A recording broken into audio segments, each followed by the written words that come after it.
Buenos días, Francisco. Muy Buenos buenos días, días, padre. apreciados oyentes en todo el país y en el exterior. Sí, los propios cardenales están advirtiendo esta hostilidad que se presenta ante la que es la principal beta de nuestra fe, es decir, la institución de la Sagrada Eucaristía, que por otra parte no es de origen humano, sino de origen divino, y la están banalizando porque hay dos modos de combatirla. Una de manera abierta, volteándole la espalda al sacramento, pero otra es la de ir descafeinando, no la celebración misma de la Eucaristía, es decir, una pérdida de la liturgia eucarística, del sentido de la sacralidad de la Eucaristía. Yo creo que hemos caído en una banalización del misterio de Dios. Si pensamos al hecho de la presencia viva y real de Jesucristo como tal, pues es algo que nos tiene que conmover hasta la médula. Y por eso la Sagrada Liturgia está llamada a conducir a los participantes, al pueblo de Dios, a través de todos los signos que dentro de ella se celebran, al misterio que allí se expresa. Y entonces, por ejemplo, en esta última Semana Mayor tuve la oportunidad de participar en la Vigilia Pascual, donde se observaron todas las rúbricas litúrgicas y donde todo se hizo de manera excelsa, perfecta. El momento de las tinieblas, el pregón pascual, el modo progresivo como la luz iba inundando al templo, los cánticos, la exultación. El misterio se hace realidad, se hace presente. La resurrección de Cristo es un hecho real, conmovedor, que nos transforma, que nos permite el significado del signo pascual. Yo me acuerdo del primer párroco que tuve, que me dijo una frase que no olvidaré nunca. El Monseñor Luis Montalvo me dijo una frase que no lo olvidaré. Padre, cuidado con volverse mísero y misero. Es decir, se ha banalizado tanto la Sagrada Eucaristía que se ha convertido en un sitio de espectáculo, pero en los Estados Unidos vi, ¿no?, orquestas mexicanas o centroamericanas donde prácticamente se iba a escuchar corales, mas no a vivir el misterio, el núcleo esencial que da significado a la propia celebración, que es la presencia viva, real de Cristo, la reactualización del acontecimiento, del sacrificio, de la cruz.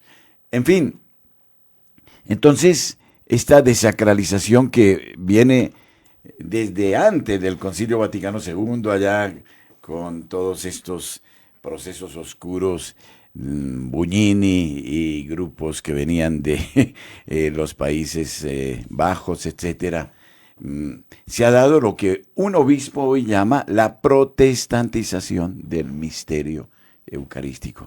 Y consiguientemente, la pérdida del significado. Está bien que se buscaba que el pueblo de Dios tuviera una participación más activa en la celebración de la Sagrada Eucaristía.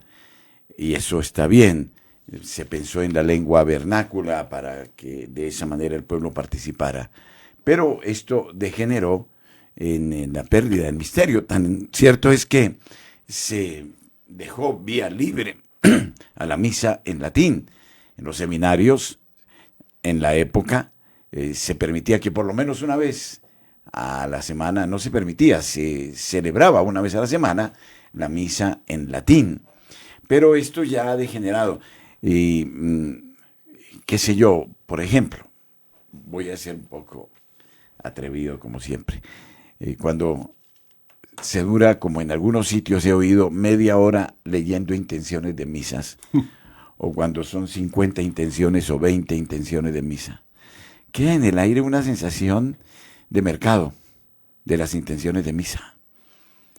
Por Dios, si Jesucristo echó a fuete a los que mercadeaban en el templo, ¿cómo vamos a volver la Sagrada Eucaristía en un fundraising, un mercado, un marketing?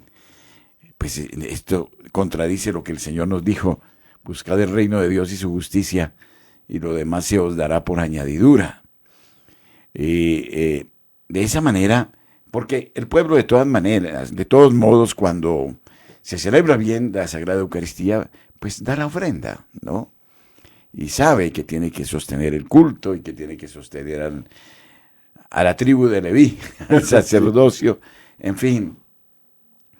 Y sí, el modo, decía el santo cura de Ars, ¿no? El modo como yo, como sacerdote, celebro la Eucaristía, denuncia cuál es mi espiritualidad como sacerdote.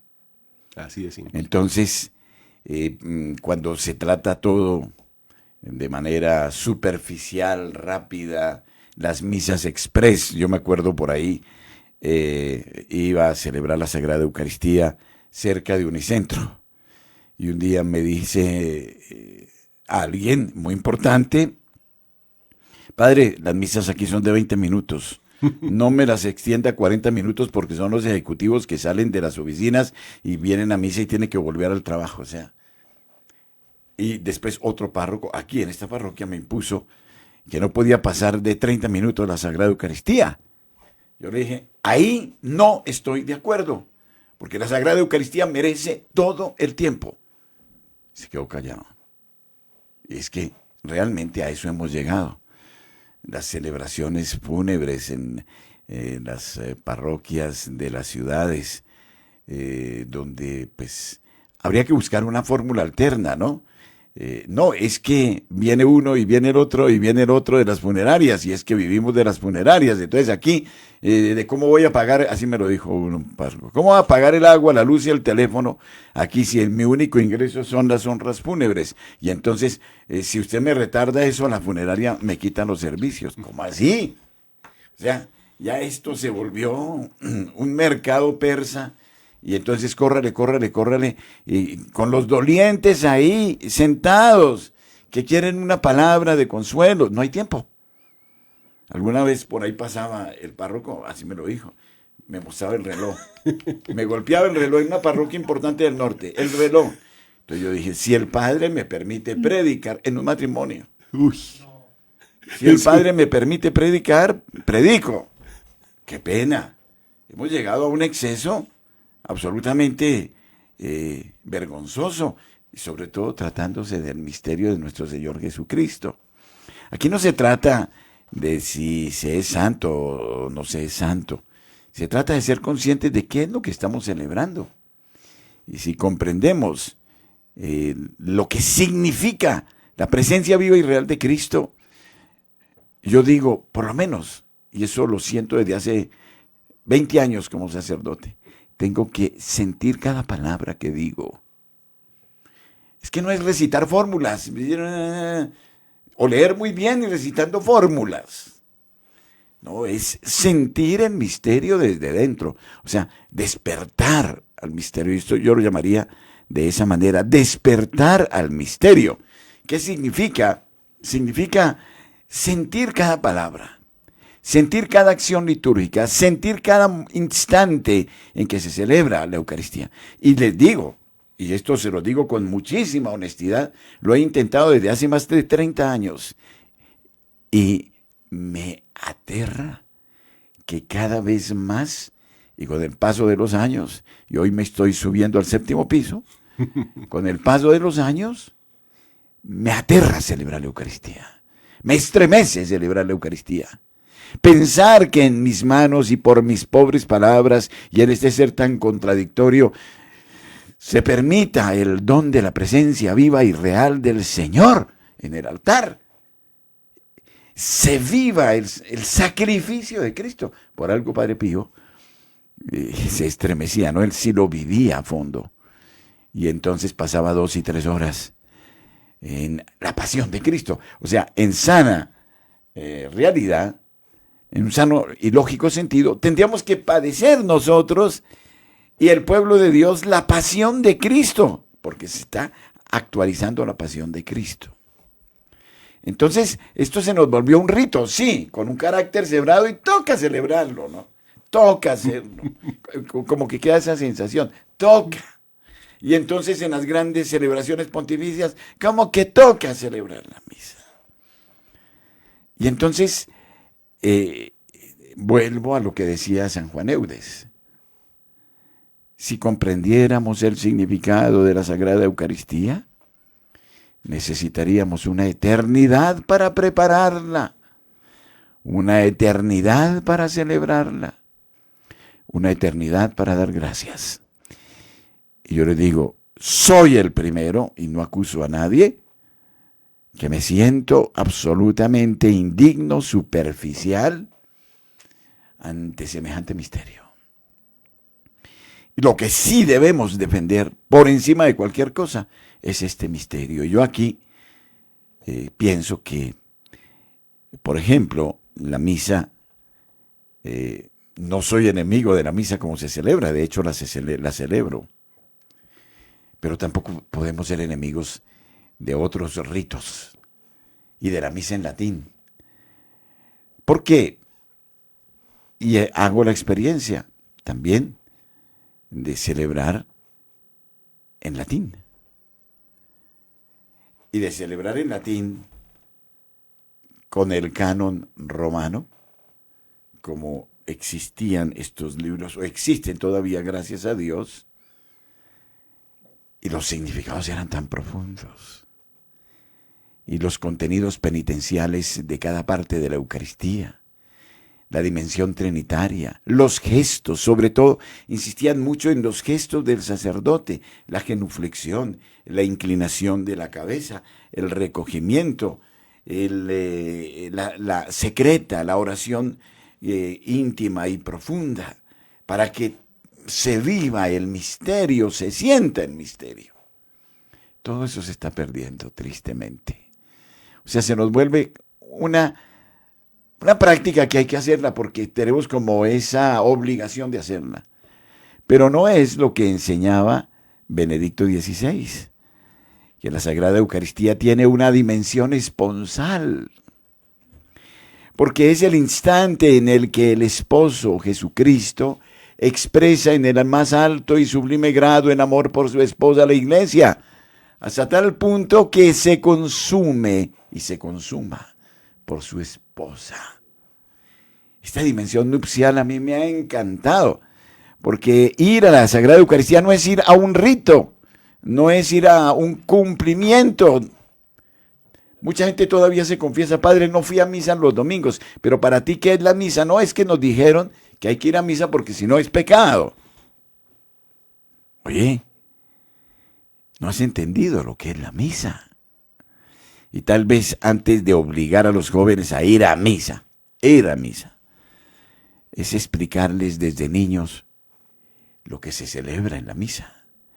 Y dice Benedicto XVI, es la esposa o la novia que se adorna para el esposo y que corre presurosa al encuentro nupcial. Y el esposo que la espera ansiosamente. Y entonces, incluso se atreve a decir Benedicto XVI, el altar, el ara sacrificial, se constituye en el tálamo nupcial donde se consuman las bodas del esposo y la esposa. Esto es bellísimo. Quiere decir que la Iglesia, después del acontecimiento pascual, como dicen los padres, ¿no? Ya entiende que el esposo se está donando plenamente y que la esposa debe dar su sí.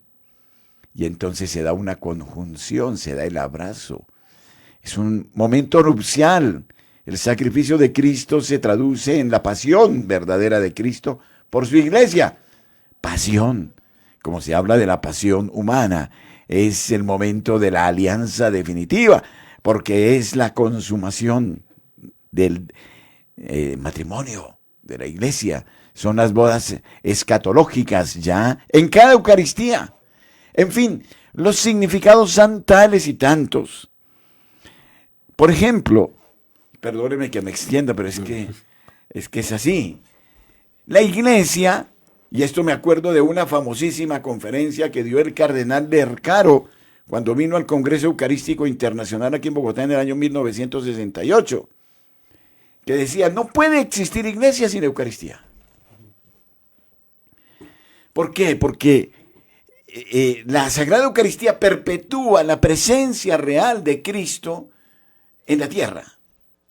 Si eliminamos la Sagrada Eucaristía o protestantizamos la Sagrada Eucaristía y eliminamos el significado de la transubstanciación, desaparecería la presencia viva y real de Cristo en la tierra. Sería el desastre peor. Lo que tenemos que saber como cristianos es que en cada altar, en cada sagrario, está Jesucristo vivo, real, cierto. Quiere decir, está dentro de la historia del hombre, en el acontecer de la humanidad, en lo cotidiano de la humanidad. Y entonces decía el cardenal, ¿qué es lo que le da eficacia a la acción del cristiano? ¿Qué es lo que lo hace luz, sal, levadura? ¿No? El participar en la Sagrada Eucaristía. Porque cuando tú participas en la Sagrada Eucaristía, se da una fusión como el tizón y el fuego de Cristo y la Iglesia. Y entonces esa fusión hace que la persona, y Chiara Lubich lo ha explicado maravillosamente en un libro sobre la Eucaristía, que prácticamente no lo dice ella recoge lo que dicen los padres de la Iglesia, orientales y occidentales. Cuando tú recibes a Cristo conscientemente, te estremeces porque sabes que es tal el poder y la eficacia y la sustancialidad del alimento que recibe, alimento incomparable que no se le puede medir con los alimentos de la tierra, sino que es el mismo Cristo que se hace alimento.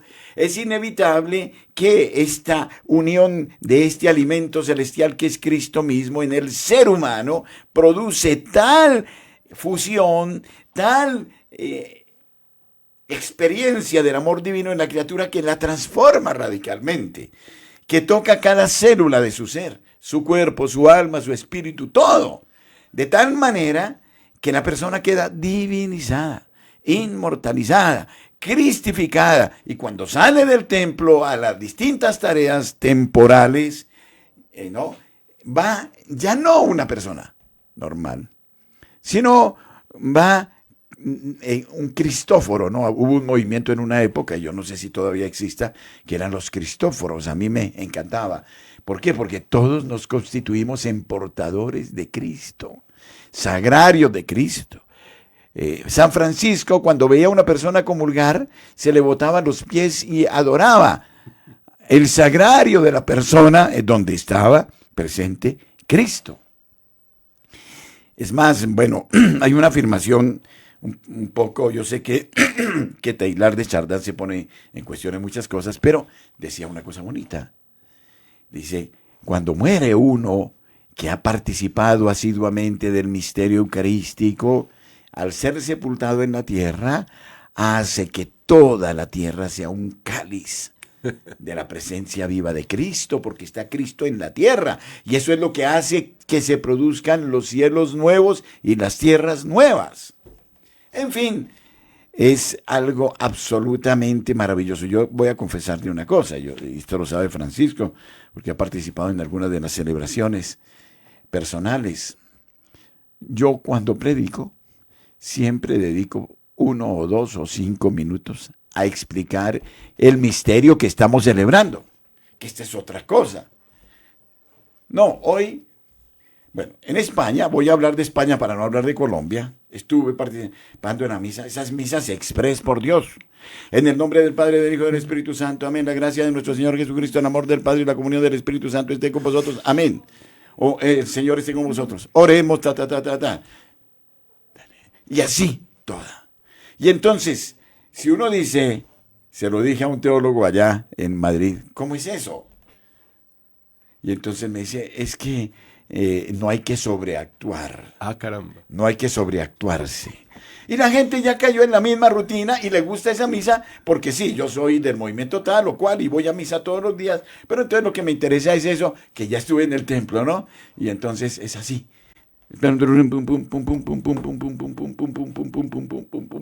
No, y entonces si alguien se detiene ya eso hace el oso. Es ridículo.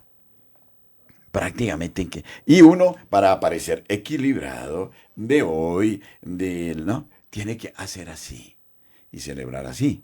Entonces, qué pena con el Señor. Qué pena con el Señor.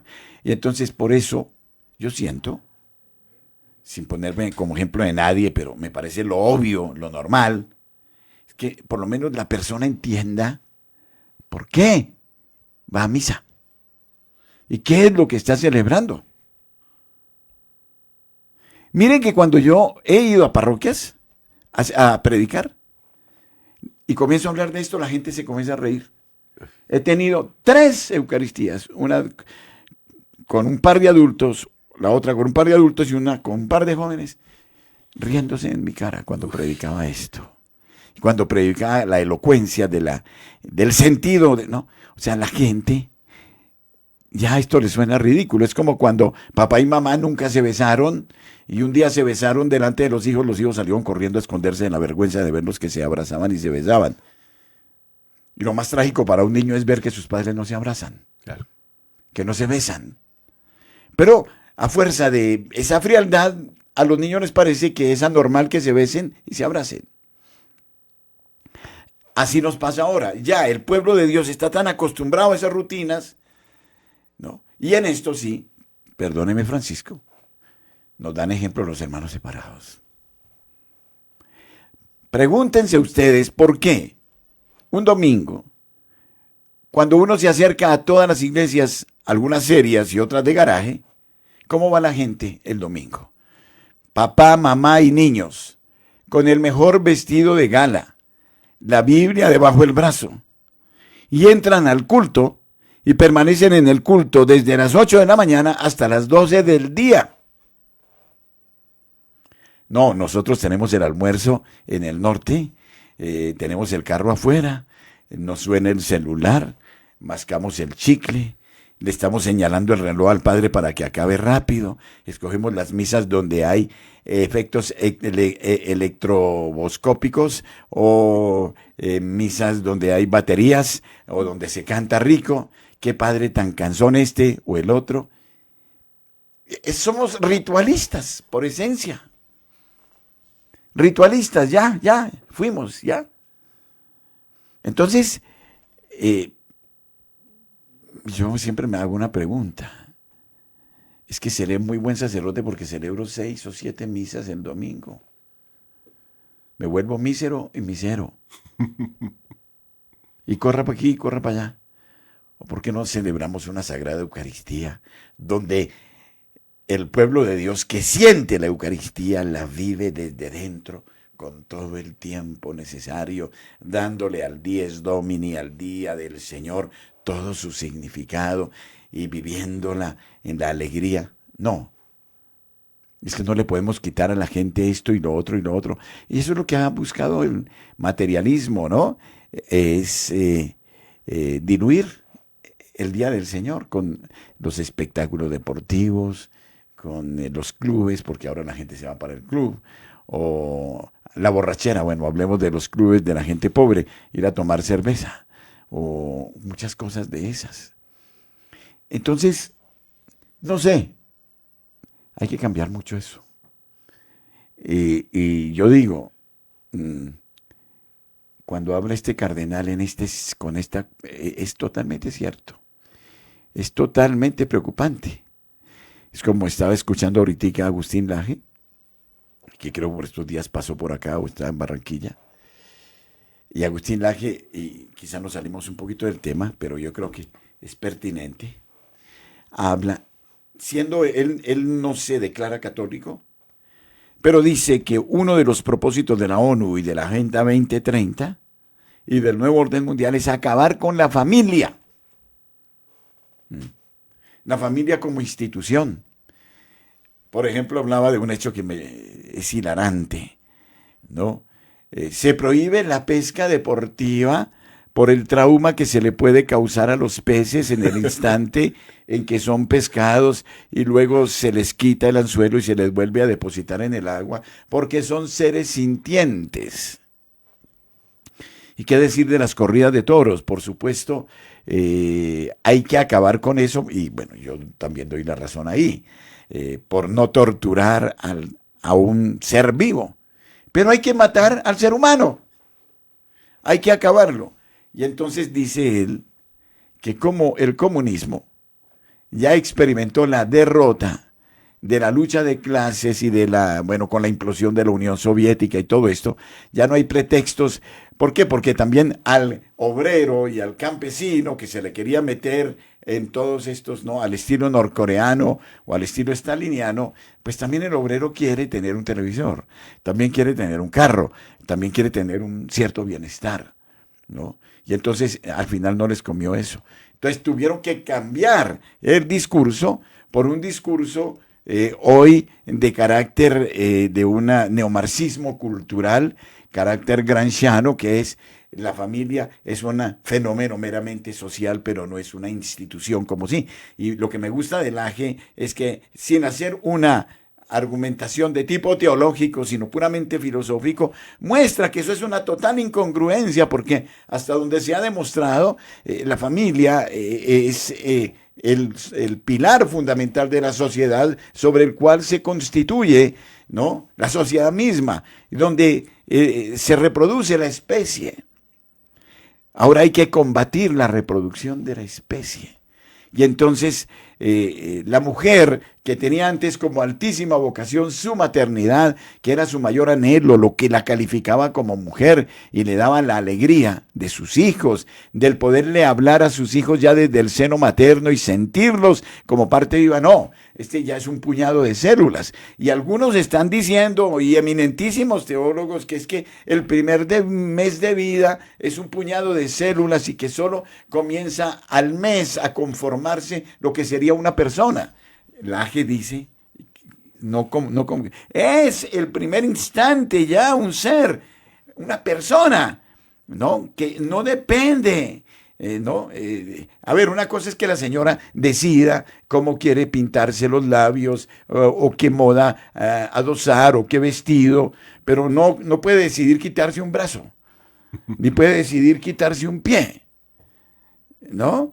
Y sabe que ese que está dentro de su ser, ella lo sabe, tiene un corazón propio, tiene incluso un tipo de sangre distinto, es un ser ya que se está conformando con una autonomía totalmente distinta de la que no puede tomar ninguna decisión la propia madre. No, eso se vendió ahora el aborto.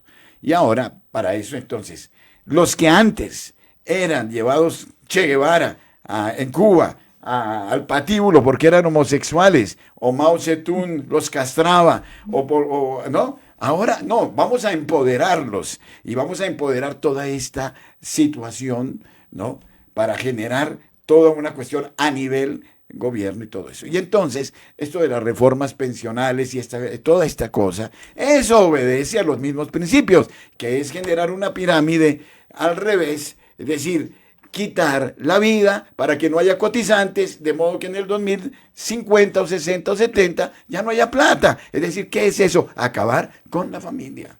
Y la especie humana. Y con la especie humana. Es decir, son unos suicidas sociales. Que aquí está la acción total del demonio. Entonces, todo esto que nos aparta del misterio, por aquí hubo una experiencia en Bogotá, un Jueves Santo, que alguien muy importante dijo, no se arrodilla a nadie. Y entonces el pueblo de Dios dijo, pues que el Papa Juan Pablo II dijo que podíamos arrodillarnos para recibir la comunión. ¿Y sabe qué respondió? Está muy viejito. ¿Y sabe qué pasó? Toda la gente se arrodilló. Bravo.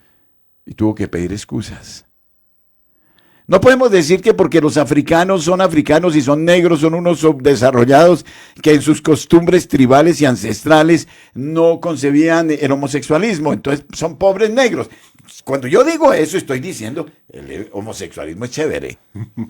solo que son unos retardados. Menos mal que sale el cardenal Saraiva y dice, no, ni porque seamos negros, ni porque seamos pobres, ni porque seamos retardados o tribales. Es que defendemos la auténtica doctrina de Cristo y no nos vengan a meter aquí verso, porque es que nosotros aquí obedecemos a la fe que recibimos del Evangelio de Cristo. ¡Qué lección tan extraordinaria! Lo demás es verso.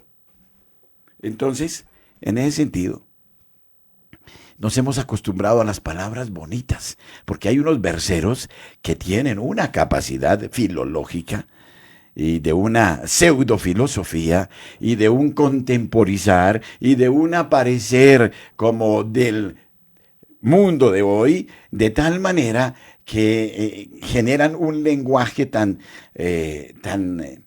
atractivo, pero tan disuasivo y tan mentiroso que cae en el sofisma, no, de tal manera que aparecen como grandes intelectuales, ¿no? Que son expertos no en encontrarle soluciones a los problemas, sino problemas a las soluciones, ¿no? De tal forma que terminan generando todo este tipo de teorías y que le juegan al nuevo orden mundial y que le juegan a eso. Estamos hablando el mismo lenguaje. Entonces, permítesenos por lo menos pensar. Aunque sea. Porque decía Pascal, el que piensa es un tipo incómodo. Es el más incómodo, es el más belicoso, el que piensa. Pero ¿para qué nos dio Dios la cabeza? ¿Para llevar el sombrero? ¿Solo? ¿O acaso no nos dio la materia gris? Y el don de sabiduría y... Exactamente, y todos los dones. Entonces estamos en un mundo en el que todo se volvió plano. Por ejemplo, a ti que te gusta tanto la historia y el arte. El arte expresa la espiritualidad de una época, de un pueblo, de una cultura. Pero cuando todo se volvió lineal, galpones, ¿qué estás diciendo? Que se perdió el sentido espiritual.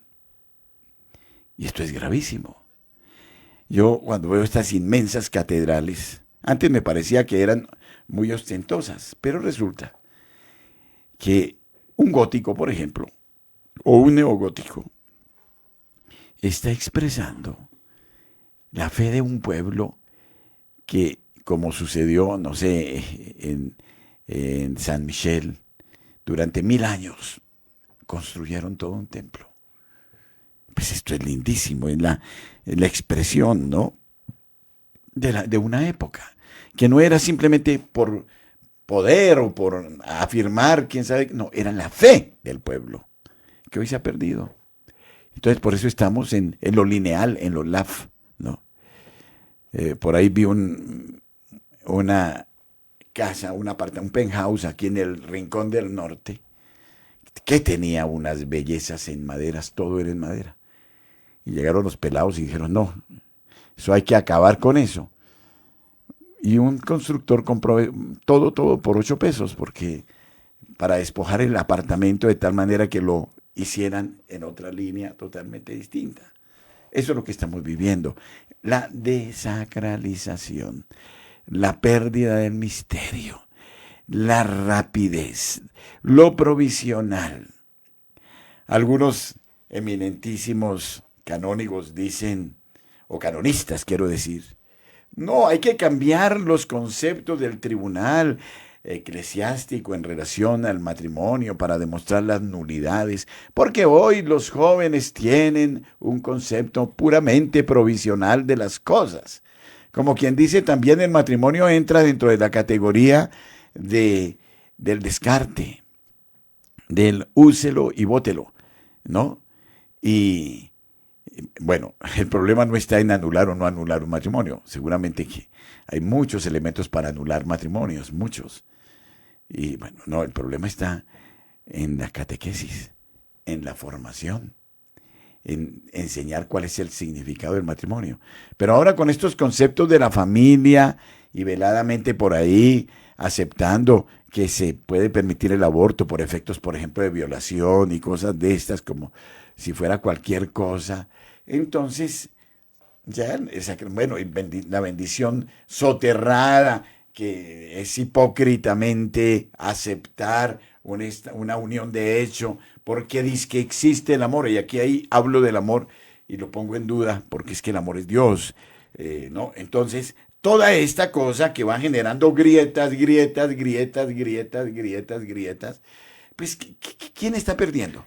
La familia, el sacramento de la familia, del matrimonio. Y al mismo tiempo, en este proceso de protestantización de la iglesia, ¿quién está perdiendo? El pueblo de Dios, la gran familia de la iglesia.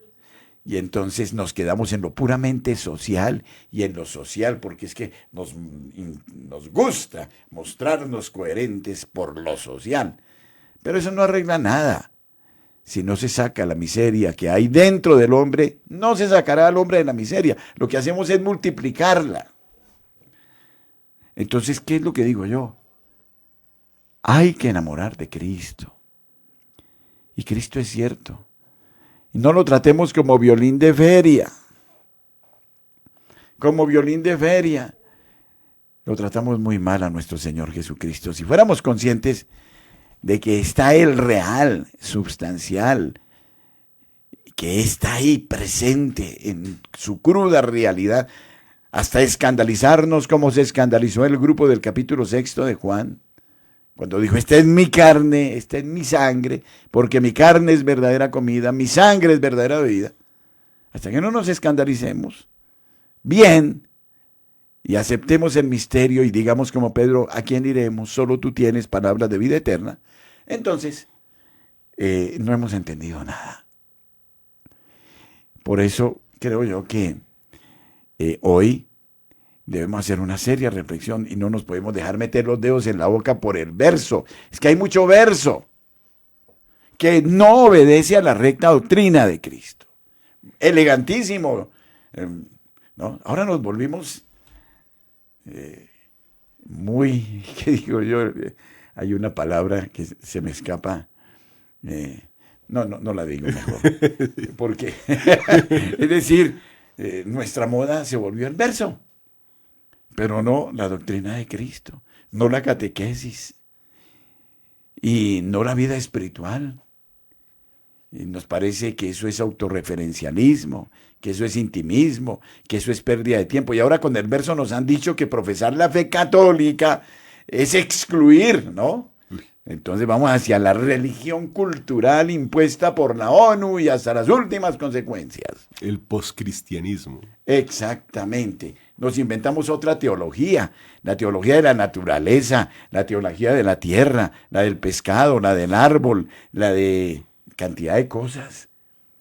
Y a Cristo, no, es el Cristo histórico, el Cristo de la fe. Y entonces, no, ya hagamos simposios donde vamos a dar más cabida a Siddhartha Gautama y vamos a dar más cabida a Buda y a Chopra y a todas estas cosas. Y entonces hagamos una religión como la que estamos exponiendo ahora, sincrética, de posiciones de loto y de identificaciones con la naturaleza, profanando el ornamento, profanando la Eucaristía, profanando todo. Y entonces ya hagamos esa amalgama, porque es que eso es de moda y eso es integración y eso es caridad y eso es todo. ¿Y qué quedamos, querido hermano? La casa abrahámica. Exactamente, y la estamos vendiendo y la ponemos de moda, como se puso de moda el piercing, o qué sé yo, o lo que sea. Entonces se nos volvió una moda. Y el último grito es estas teorías Zen y del Yin, del Yang, y la carta astral y las constelaciones en las comunidades religiosas. El eneagrama. El eneagrama sí que está de moda y las cuestiones yoga. Y entonces vino Ansel Green aquí, fue el último grito, la última Coca-Cola en el desierto, le hicieron hasta monumento. Bueno, claro, porque vende muchos libros. Entonces había que propagandizarlo. Qué vergüenza, porque es que estamos obligados, porque hemos vendido muchos libros en las editoriales católicas. Entonces pongámoslos allá, ¿no? Y entonces el tipo dijo que Benito de Norcha, ya su espiritualidad, pobre Benito, yo creo que dio 4 botes allá en la tumba, ¿no es cierto? ¿No? Entonces es eso, y que no nos escandalicemos del pecado, porque el pecado es parte de la vida, es el blanco y el negro del blanco, y que no es normal, entonces que dejemos tanto moralismo y tanta cosa. En fin, un mundo loco. Y amanecí loco. No, ¿Cómo le parece? Es una maravilla. Habrá una mejor manera de celebrarle a un sacerdote su cumpleaños que viendo lo que carga en el corazón la proclamación de la verdad de Dios. Es decir, esto es una maravilla, padre. No, es que realmente el mundo está loco. ¿No? El mundo está loco. Y lo han llevado allá a la fuerza. A la locura. Exacto. Y está de moda. ¿No? Y como dice Jerome, Jerome Sanabria, una muchachita de 17 años, está dando cátedra sobre la reforma pensional. Y está diciendo, y los jóvenes no se dan cuenta, nos quitaron las pensiones. Porque se van a quedar sin pensión. La pirámide invertida. Ella habla de la pirámide invertida, y es muy lógico eso. Y ahora, lo que era tu ahorro, yo te lo manejo como gobierno. Ay, qué rico. Yo te lo manejo. Sí. Tú no tienes derecho a... Es puro comunismo. Claro, claro. En Venezuela se siguen pensionando, pero como la moneda ya no vale nada, pues entonces no alcanza ni para el bus. Exactamente. No solo no va a haber pensiones, sino que con toda esta inflación galopante y con la pobreza en nuestros países y con toda esta desestímulo a la empresa privada y a la producción y a todo eso, entonces el dinero no va a valer nada. Te vas a morir de hambre. Te están quitando un derecho, dizque para favorecer a los pobres, pero resulta que son ellos. Que la primera clase agredida, ¿no?, va a ser la de los estratos más bajos. Porque van a tener que trabajar mucho más y van a recibir la misma miseria ya devaluada. Entonces, prácticamente, ¿en qué estamos? 10 millones a pie para Estados Unidos por el tapón del Darién. Esos son venezolanos, pero ya hay colombianos en ese... También. Sí, así estamos. Y el pueblo lo dijo. Esta clase política sí que es cretina. No todos, porque hay unos sensatos, ojo. El pueblo habla, el pueblo dice, el pueblo se manifiesta, más de 1 millón de personas que salen a la calle, y al otro día los judas que venden al pueblo y que dicen ser la oposición. ¿Ah? Terrorífico. Son unos insensatos, personas inconscientes, ¿no? Que hay que mejorar, sí, que hay que reformar, sí, que hay que poner... ¿no? Pero lo que está bien, está bien. Lo que está bien, lo que no. Exacto, pero acabar con todo y con política regresiva. No, además, perdónenme que se los diga a estos políticos, su altura política quedó en el suelo. El que vende un voto, el que compra un fallo, el que vende... Es un limosnero. Eso. Es un drogadicto que no consumirá droga, que no consumirá coca, pero es uno que vive de limosnearle al pueblo, de robarle al pueblo su plata, porque la mermelada que le dan y todo eso, ¿de quién es? Del pueblo. Entonces es gente que no piensa en el pueblo y se llaman políticos y padres de la patria. ¿Se merecen ese título? Jamás, jamás. Y eso es lo que elegimos nosotros.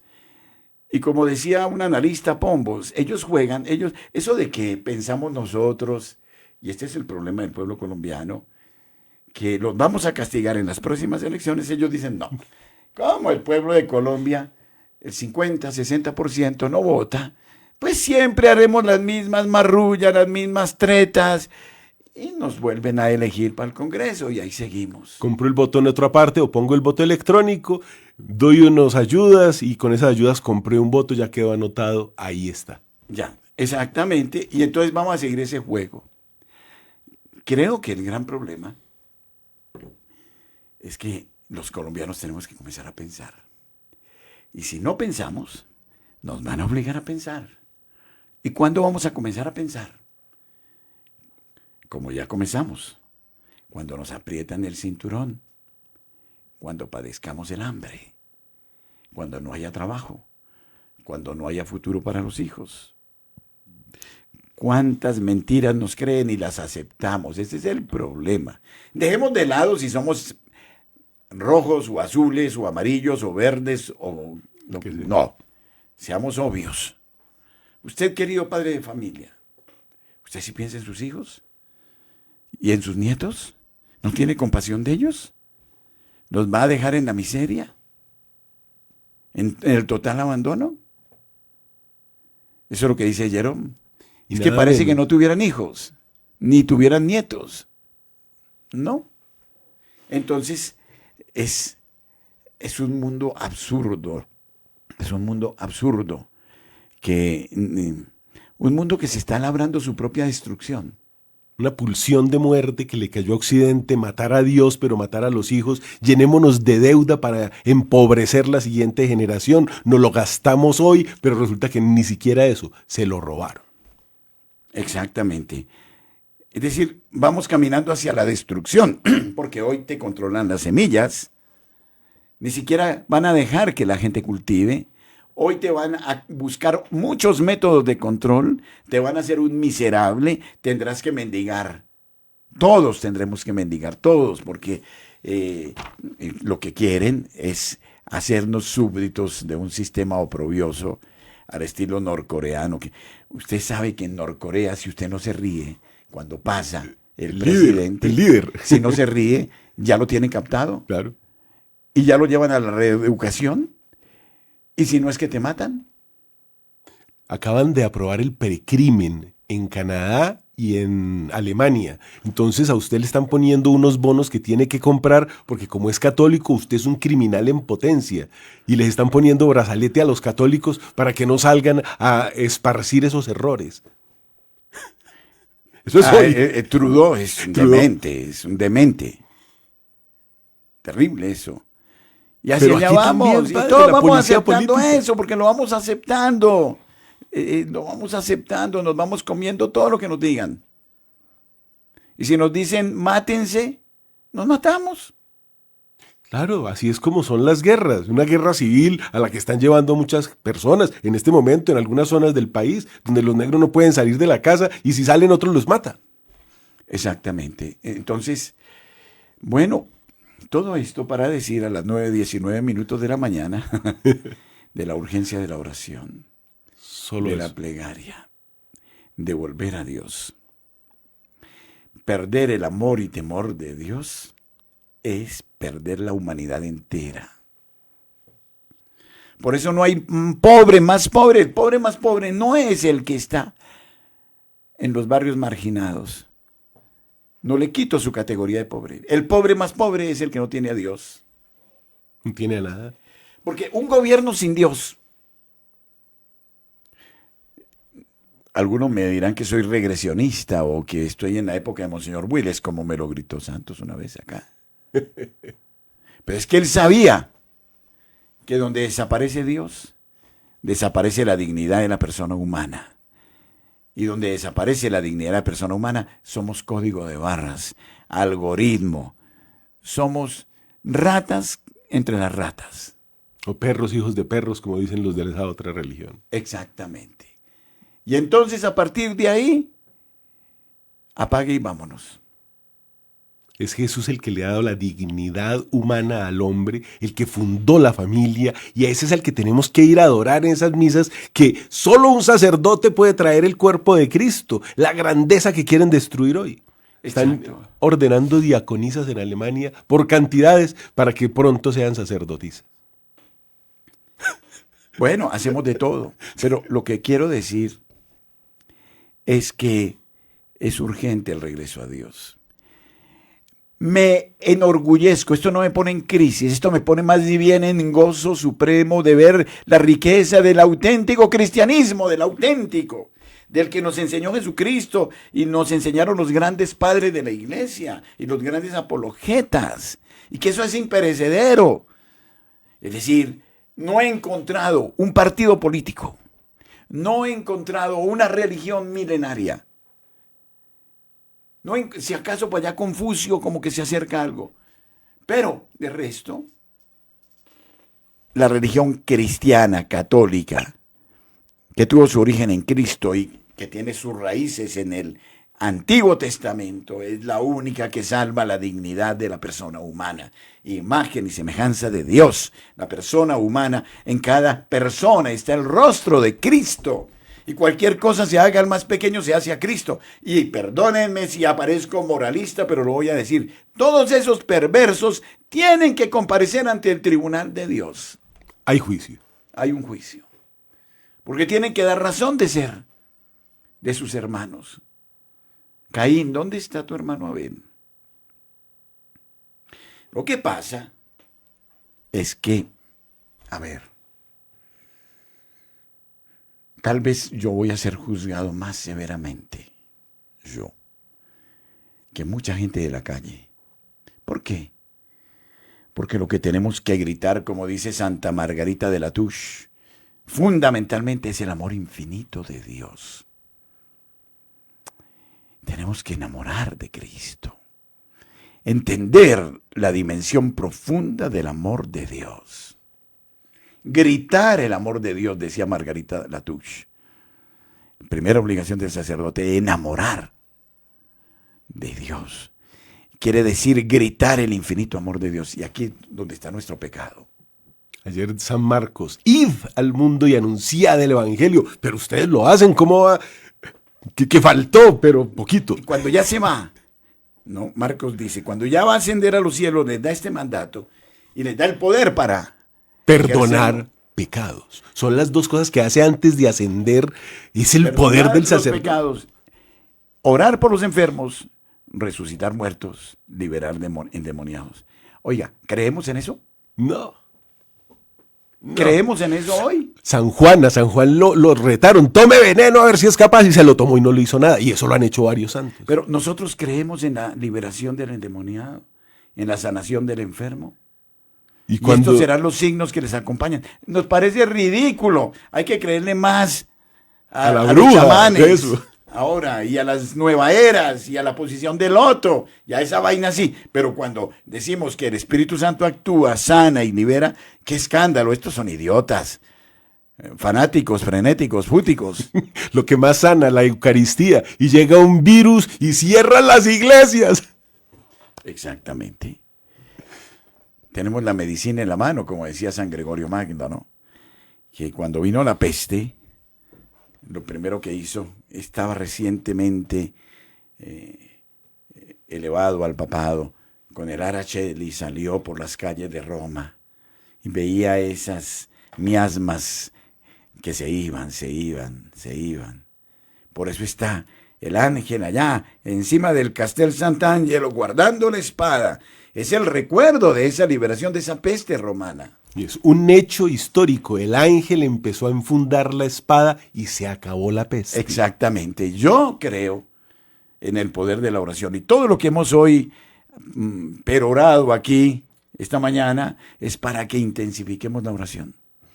Estas jornadas semanales son, pero vitales, pero así, padre, con el conocimiento, porque rezar es importante, pero ¿qué? Saber por qué, Exacto. en qué punto estamos. Exacto. Y el punto es muy crítico. Mucho.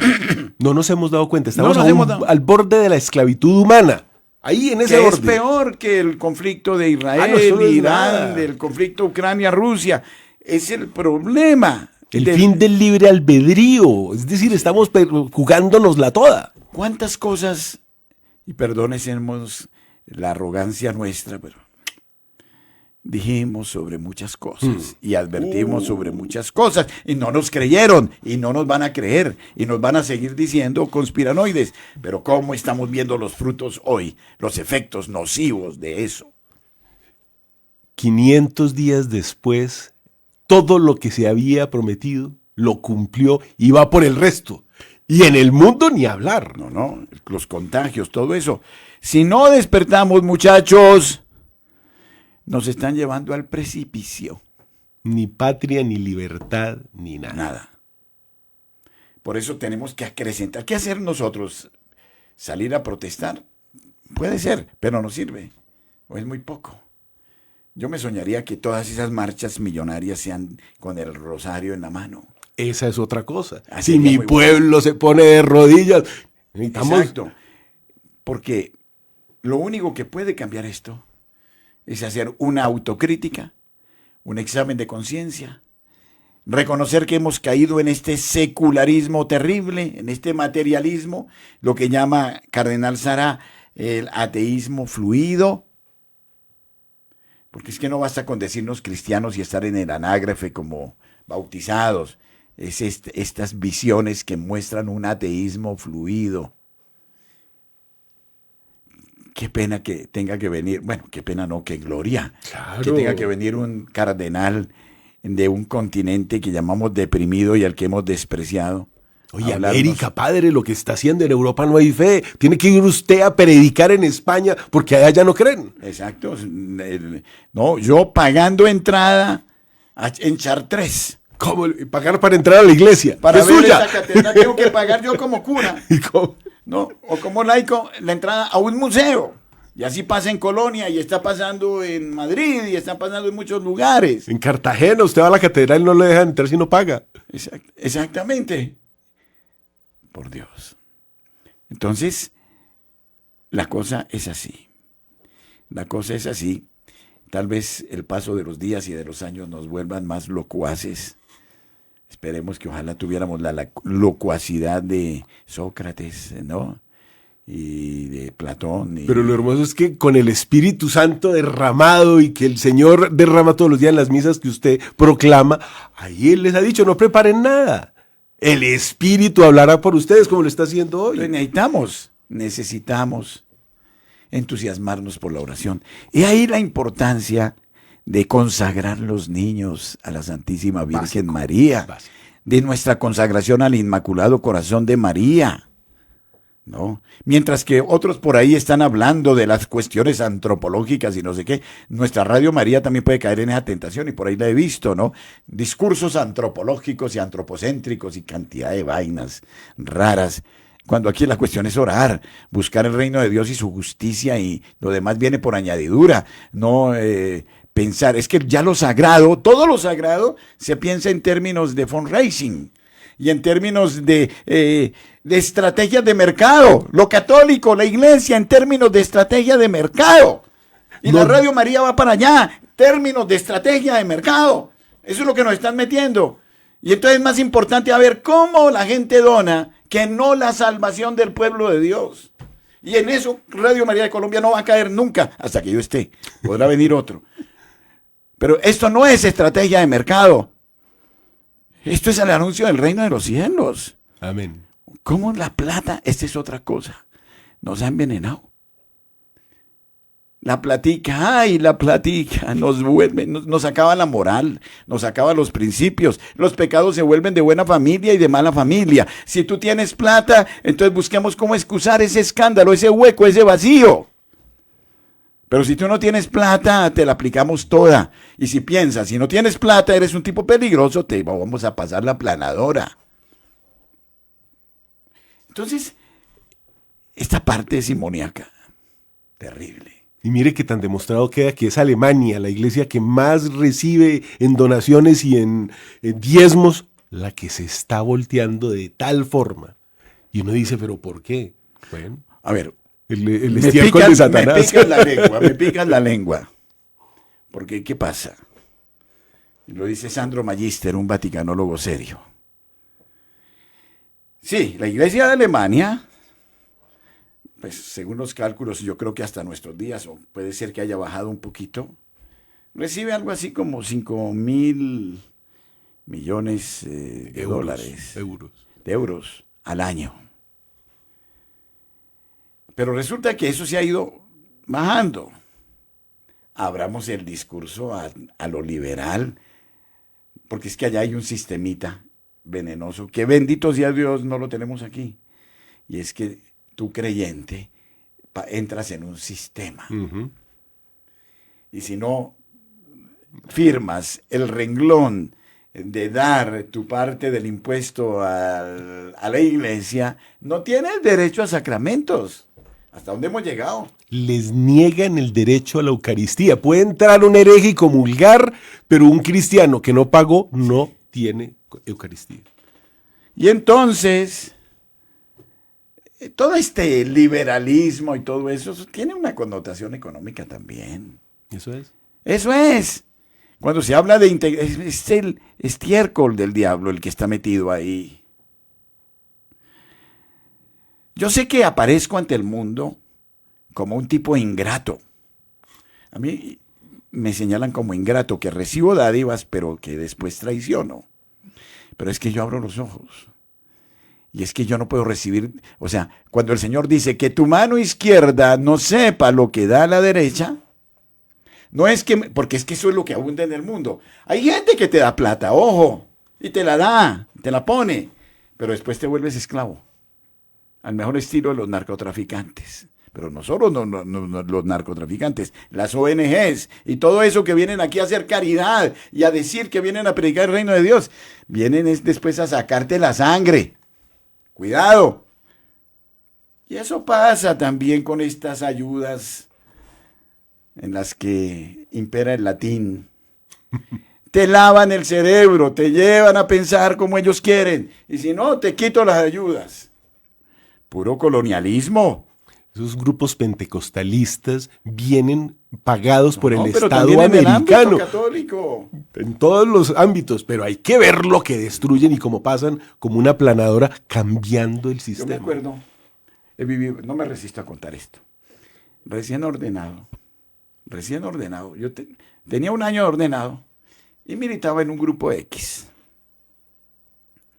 Y allí llegó un obispo alemán importantísimo de la diócesis de Aachen.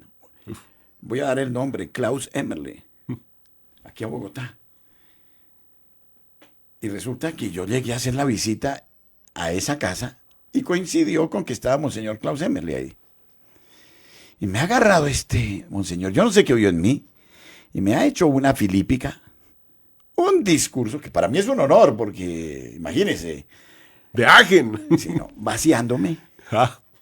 Diciendo que el clero colombiano era ultraconservador, que los conservadores, que los... No, esto hace 40 años. 40, sí. Me pegó una vaciada. Y yo sí, ¿por qué? No. Y que era necesario... En fin, no digo más puntos suspensivos. Pero es que esas las he probado yo. Ojo, no estoy diciendo aquí hablando gratuitamente, es que he tenido contacto con Europa. Perdóneme. Y sé cómo piensan los europeos. Y cómo lidiar con ellos. Y tú lo sabes. Y no es fácil, porque esa mentalidad colonialista que tienen ellos, que nos ven aquí de 3 pesos. No, porque también nosotros prestamos un servicio. Creyentes y buenos. Porque es que el problema es que hay en qué creen. Vienen, dan una dádiva y constituyen esclavos. No, señor. Y se usa la religión católica con ese estilo. Lo que es que ellos fueron a estudiar a Tubinga y en Tubinga los protestantes, que son los ricos, los dejaron ya pero arreglados. Aquí encontramos, ¿sabe cuál es la tragedia de nuestro pueblo latinoamericano? Que encontramos una cantidad de bobos que se inclinan y lavan los pies a lo que ellos quieren. Se deslumbran. Y no es lo que es voluntad de Dios. No, jamás. Yo tuve que trancar a alguien muy duro, europeo, porque le dije a una institución muy cercana, no manden plata para allá.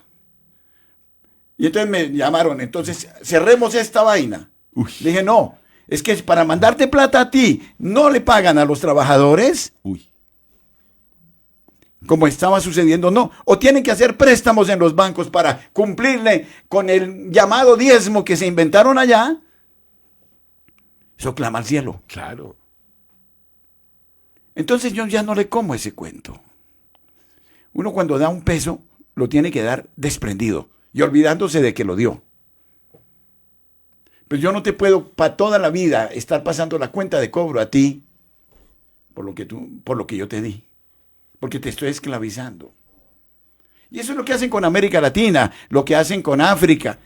El pueblo africano, ¿de qué modo y de qué manera está siendo explotado? La Congregación para la Unidad de los Cristianos, que la manejan prácticamente estos alemanos bueno, no digamos nombres, todos los meses después de que pasan el cheque, entonces dicen, necesito logros.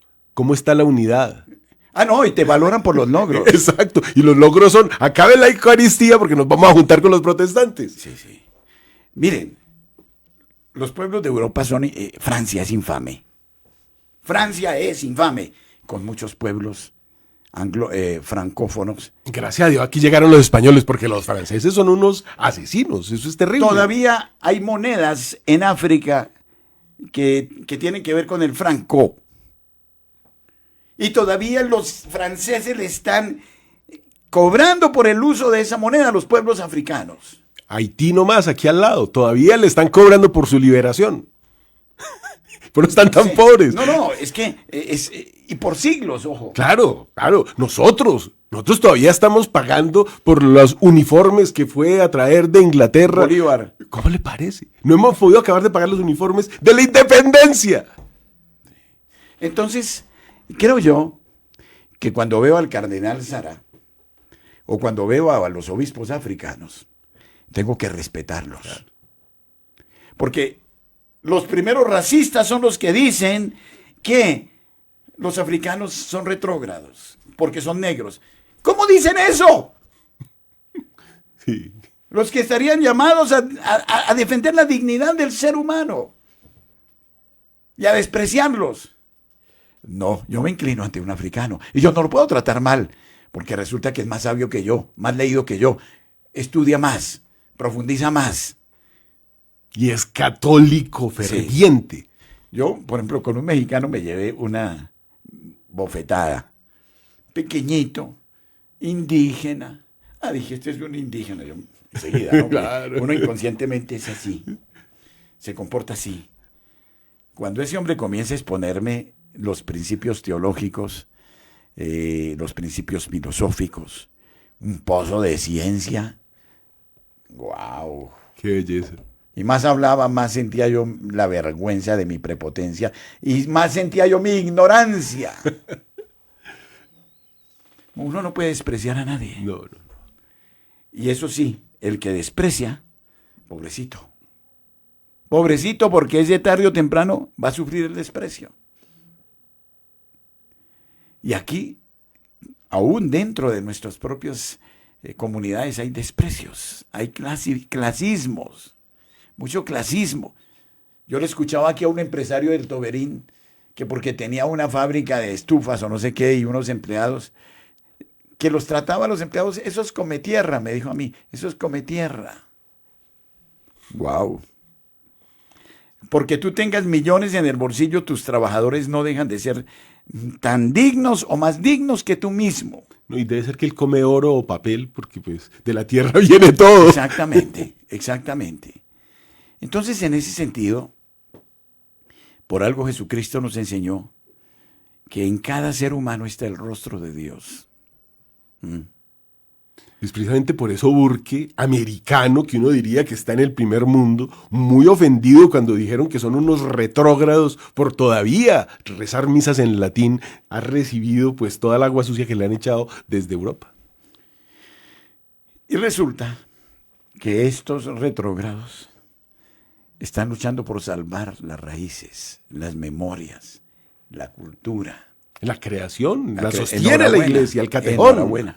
¿Que esto nos cierre a los adelantos actuales? No, de ninguna manera. Pero es que el ser humano, lo dirá Juan Pablo II permanentemente en sus encíclicas sociales, debe primar sobre el capital, debe primar sobre el trabajo, debe primar el ser humano.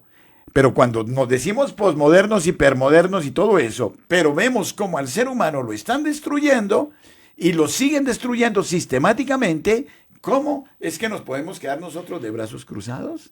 Ellos están adelantados, vendiendo a sus hijos, alquilando los vientres, cambiando el sentido natural de la creación de Dios, diciéndole te equivocaste, yo mismo me construyo, el poshumanismo, yo ya no soy así, voy a mejorar la especie humana. Por Dios. Y fue la iglesia la que desarrolló todas las ciencias, pero en humildad. Eso fue el desarrollo del mundo. No, es que nuestra iglesia católica, queridos oyentes, en Colombia y en el exterior, tiene un acervo cultural, científico, no solo teológico o filosófico. Vamos a iniciar un programa con el doctor Elías Álvarez que nos va a hablar de la filosofía cristiana. Eso va a ser interesante. Bellísimo.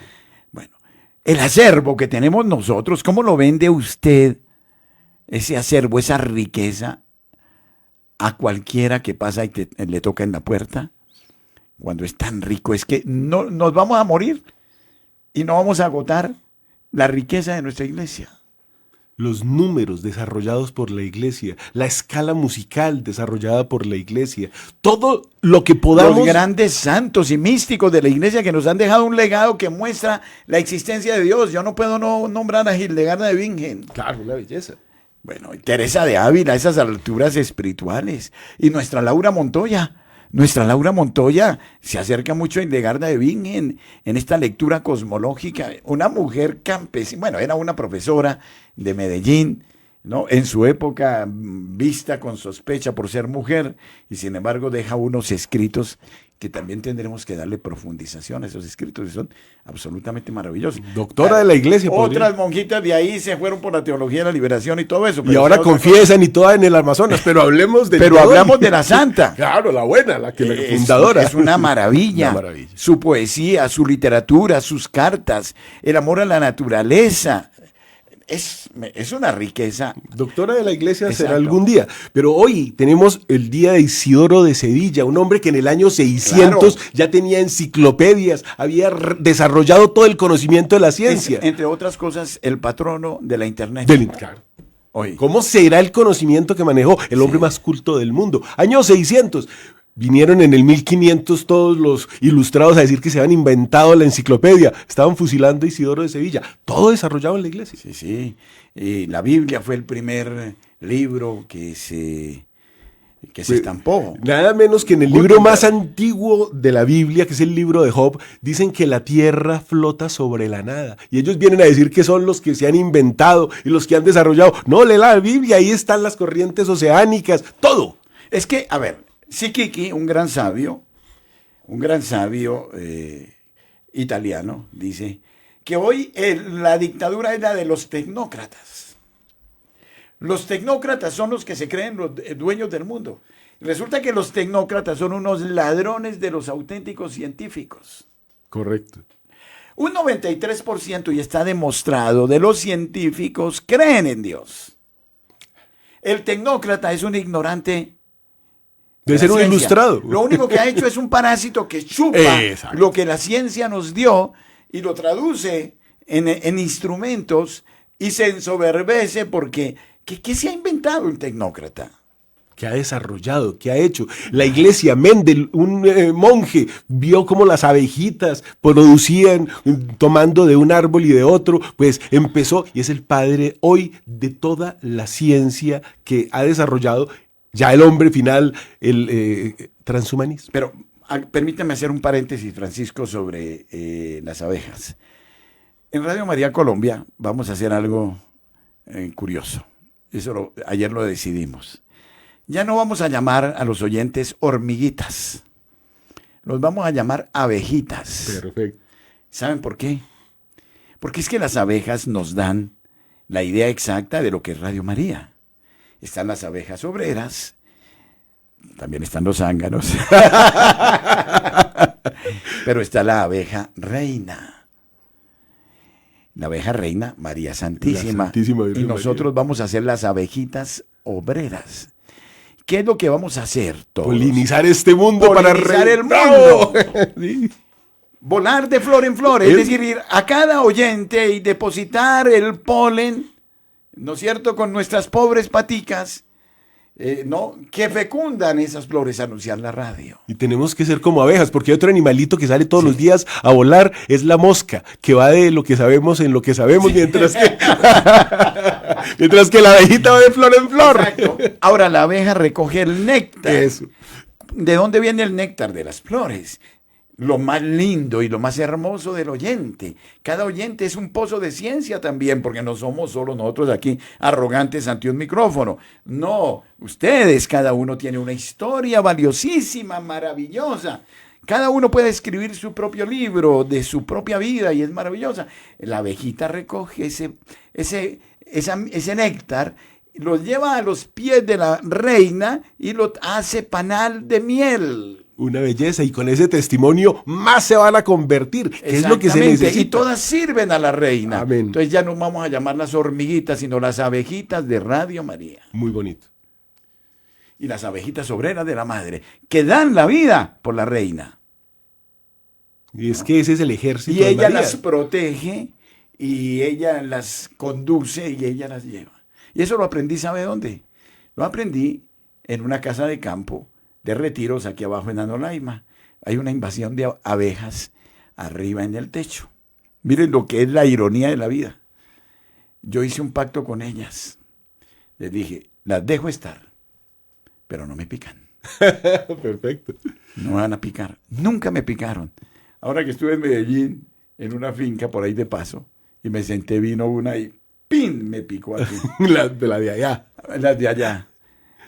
Y mire, todavía tengo el rastro. Hay gente que paga para hacerse picar porque eso cura la artritis. Sí. Tiene una cantidad de propiedades. Pero si te pican 50, 60, ¿no? Como Bueno, sí, las africanizadas, eso es ya otra cosa.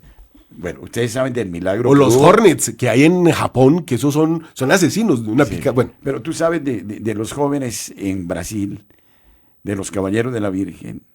No sé si sacando sabes unas esa historia. mieles espectaculares. No, que iban por el campo. Estas jovencitas iban como hacia una capillita en el campo, y se alborotó un panal de abejas.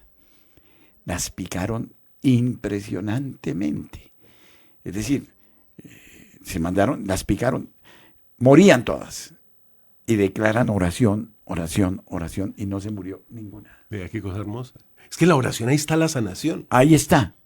Entonces, decía ayer un pastor protestante, y voy a tomar lo bueno de esa enseñanza, dice, tú eres, y con esto concluimos casi, tú eres, ¿qué avión quieres ser, Francisco? ¿Qué avión querrías ser tú? Un F-16. Un F-16, lo más sofisticado que hay en el mundo. Bueno, no le apuntaste a nada, ¿no? A lo mejor, un F-16. Bueno, yo aspiraría a ser un 747. Le caben más. Más hormiguitas. Entonces, te ponen en la pista y tú dices, soy un F-16. Hago lo que se me da la gana porque soy F-16 y soy más que esos Boeing y soy más que esos helicópteros y soy más que esas avionetas. A mí me dan prelación. Entonces sale a la pista. No escucha la torre de control. Se pone en la cabecera de la pista, mal o bien, sale y se impacta contra otro avión. Sin controlador no hay nada. Ese es el ser humano hoy. Es un 747, un 777, un F-16, lo que quiera. Pero no quiere escuchar la torre de control. Anarquía absoluta. No hay pecado, no hay nada. No, vuelo como se me da la gana. Listo. Se estrella. No hay nada que hacer. Se pierde. Se pierde. Usted necesita de la torre de control, necesita atender severamente todas las radioayudas por donde vaya pasando, las alturas, todo. Si no, se estrella, por más sofisticado que usted sea. Y esa torre de control, esos 10 mandamientos, no hay misericordia más grande. Usted los cumple y vive feliz, pero si los rompe, Pues sí. se pierde, se cae. Eso es lo que el mundo dice, libérate de Dios, libérate de esos atavismos, libérate, eres tú, ¿no? Autoconstrúyase, deconstrúyase. Esa visión kantiana, ¿no? Ajá. Si acaso inventémonos unos acuerdos como para convivir, pero haz lo que se te dé la gana, vivamos sabroso. Comamos y bebamos. ¿A dónde nos está llevando todo eso? El suicidio disparado, sobre todo en la juventud. Se Terrible. están matando de asco. Se miran al espejo y salen y se suicidan. Qué cosa tan triste. Y si no salen a matar a los viejitos, están aplicando eutanasias no solicitadas. Hijos matando padres, por Dios. Aquí en Colombia. Declarando los que ya no se pueden manejar a sí mismos y se los llevan por allá a que los cuiden en quién sabe dónde y ya se mueren. Los guetos que se están creando en los países. El problema al que podemos llegar con pseudopandemias en el futuro. Nos van a segregar. A partir del próximo mes, la OMS, igual que en la Revolución Francesa, y este paralelo es terrible, el Comité de Salud Pública era el que manejaba la guillotina. Hoy la OMS va a recibir ese mismo poder. Sí. el mundo ciego, la oración, nuestro Señor Jesucristo, el reino de Dios, es lo único que salva. Christus vincit, Christus regnat, Christus imperat. Si Amén. no volvemos a Él, estamos mal. En estos días intensifiquemos en el corazón de la Pascua caminar hacia Pentecostés para tener el coraje de Pedro y Juan de anunciar a Jesucristo cueste lo que cueste. Me decía el padre Gerardo Sotelo, de gran memoria, lo único que puede ser impúdico es en anunciar el amor de Cristo. Eso, gloria a Dios. Felicidades, hasta pronto. Padre, feliz.